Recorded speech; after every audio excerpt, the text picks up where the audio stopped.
খুব সম্ভবত March April মাস 1964 সাল। Surinam, West Indies. সাত সকালেই গোটা শহর যেন উপচে পড়েছে সুরিনামের এক চিলতে পারমারিপ জানদেরিজ বিমানবন্দরে। এয়ারপোর্টের ভেতরে বাইরে কাতারে কাতারে লোক। রয়েছেন স্বয়ং প্রধানমন্ত্রী, জনপ্রিয় নেতা জোহান এডলফ পেঙ্গেল। পরবর্তীকালে তার নামেই নামকরণ হবে সুরিনামের আন্তর্জাতিক এই বিমানবন্দরের। তবে প্রধানমন্ত্রী একা নন, বিমানবন্দরে সেদিন উপস্থিত তার পাত্র, মিত্র, অমাত্যরাও। রয়েছেন সুরিনামের প্রবাসী ভারতীয় প্রতিনিধিদের সদস্যরা। আসছেন এক বিশেষ অতিথি সুদূর ভারতবর্ষ থেকে। কোনো রাষ্ট্রনেতা নন কোনো রাজনৈতিক ব্যক্তিত্ব বা সেনানায়ক।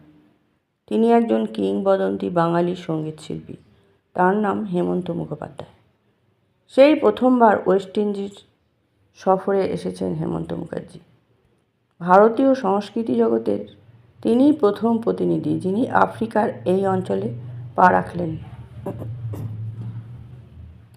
কয়েক শতাব্দী ধরে ইস্ট ইন্ডিয়া কোম্পানির জমানা থেকে সেখানে বসবাস অসংখ্য ভারতীয়দের। তারা কখনো তাদের পিতৃপুরুষের ভূমি ভারতবর্ষ দেখেননি, কিন্তু গানের সুরেই দেশের সঙ্গে পরিচয়।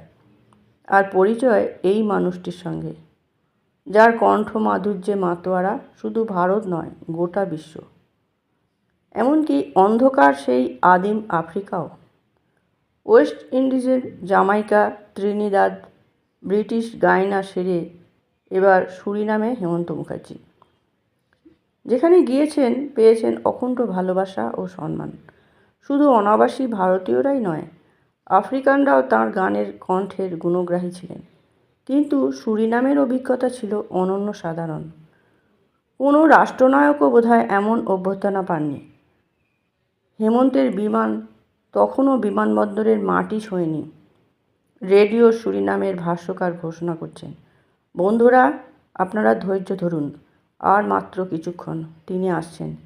ওই বিমান দেখা গিয়েছে, বিমান নামছে, লাগানো হচ্ছে সিঁড়ি, ওই দেখা যাচ্ছে তাকে, সেই লম্বা মানুষটি, চোখে মোটা ফ্রেমের চশমা। হ্যাঁ শ্রোতা বন্ধুরা, হেমন্ত কুমার সুরিনামের মাটি স্পর্শ করলেন। তাঁকে অভ্যর্থনা জানালেন মহামান্য প্রধানমন্ত্রী ও তাঁর পরিষদরা। আজ সত্যিই এক ঐতিহাসিক দিন, আমাদের গর্বের দিন।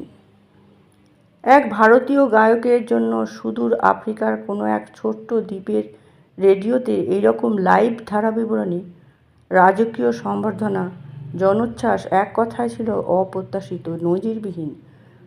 তার সঙ্গে যুক্ত হয় সেখানকার অনাবাসী ভারতীয়দের বাঁধ ভাঙা উন্মাদনা। বিবিধ ভারতীর এক সাক্ষাৎকারে হেমন্ত মুখার্জি জানিয়েছিলেন, সেখানকার বাসিন্দারা জন্মসূত্রে ভারতীয়, কিন্তু তাঁরা দেশের ভাষ্য জানতেন না। জামাইকা, ব্রিটিশ গায়না, ত্রিনিদাদের ভাষা ইংরেজি, ডাচ গায়নার অধীন সুরিনামের ভাষা ডাচ ও বিহারি হিন্দি। কিন্তু সুরের তো কোনো ভাষা হয় না, তার সঙ্গে থাকে আত্মিক যোগ, তাই যথেষ্ট। হেমন্ত মুখার্জি নিজেই জানিয়েছিলেন, দূর বিদেশে এমন অভ্যর্থনা, ভালোবাসা কল্পনাতীত। একজন ভারতীয় শিল্পী হিসেবে সেদিন তিনি গর্বিত, আপ্লুত বোধ করেছিলেন।